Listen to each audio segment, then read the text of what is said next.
Hey guys, what is going on? It is Gear End here, and in today's video we are going to be discussing another fairy tale theory where we are going to be discussing why didn't Acnologia face Deliora.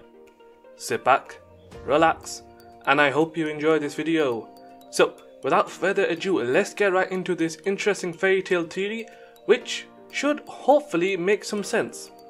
So what is this theory about? Well, from the thumbnail of course, it is about Acnologia and Deliora.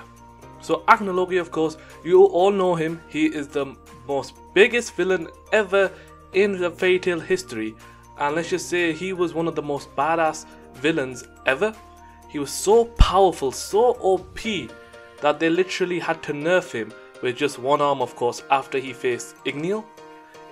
He is of course like the pinnacle of the evilness in fairy tale, because he is a dragon that of course transforms into a dragon that transforms into a human, and he is literally evil because he killed so many dragons.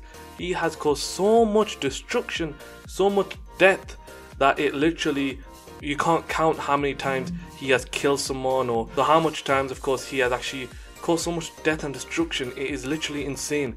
That's why I'm thinking, since he's such a powerful dragon slaying king, why didn't he face Deliora? So of course, for those of you guys that don't know, Deliora is a demon from the Book of Zerif.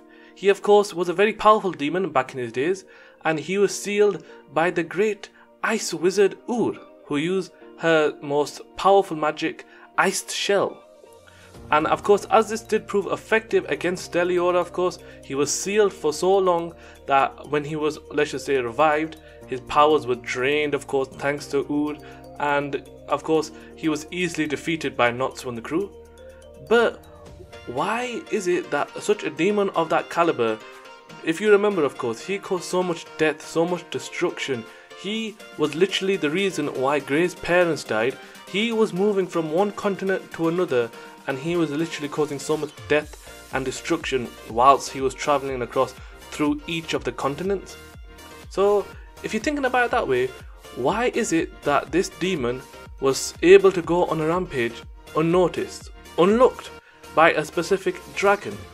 Well, if you remember, of course, back in the Tenro Island arc, the main reason why Acnologia came to the Tenro Island, as Zerif said, is because of so much death that was happening at Tenro Island. So much of it that it lured the dragon of death Acnologia to that island, and that's what caused Fairy Tail to be facing, of course, Acnologia.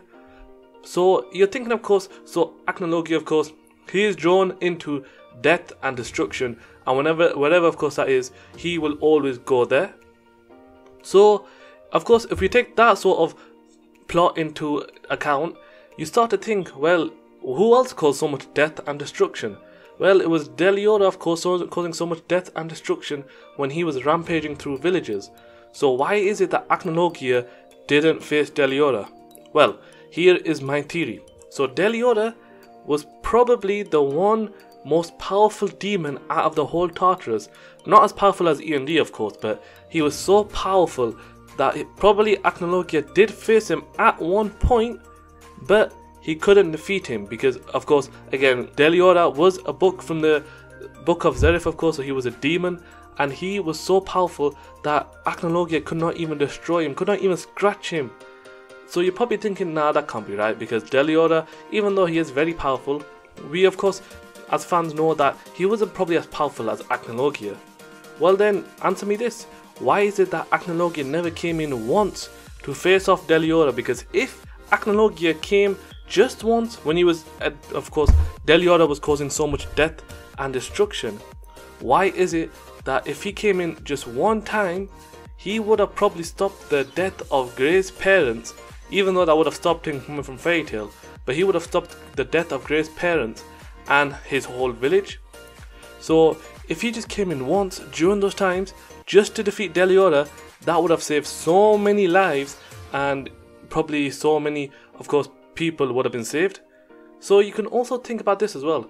He isn't a dragon too, because of course Acnologia, he is definitely drawn to own dragons and even Dragon Slayer. So that is another point you could argue, but the main thing that Acnologia has in his name is he is the Dragon of Death, the Dragon of Destruction, king of all the dragons. So if there was destruction happening at one point, even if it didn't involve any sort of dragons, wouldn't you think that he would at least be a little bit tempted to go there? A little bit of, let's just say, temptation filling up his mind, saying, what is causing all this death and destruction? Could it possibly be a dragon that he has never encountered before? Well, that is what I am thinking, of course, because Acnologia should have faced Deliora at one point. Maybe he faced him back at 400 years ago, of course, just because before, of course, Natsu went through the gate portal, of course, he probably did face off versus Deliora, and maybe Deliora was one of the demons that did defeat Acnologia or was on equal power with him. That's why I'm, of course, taking this theory into account. If this did actually happen, well, that would mean that Ur is literally, she sealed one of the most powerful demons, as powerful as Acnologia, and drained all of his power. Because, no offense, it would have been really hard for the crew to take on two Acnologias, and of course Deliora, who of course came at such an earlier stage of Fairy Tail.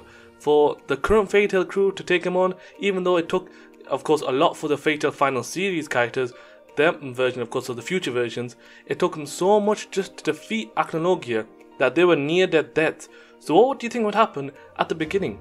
Do you think that the crew would even stand a chance if they were versus someone at Acnologia's power? I highly doubt it.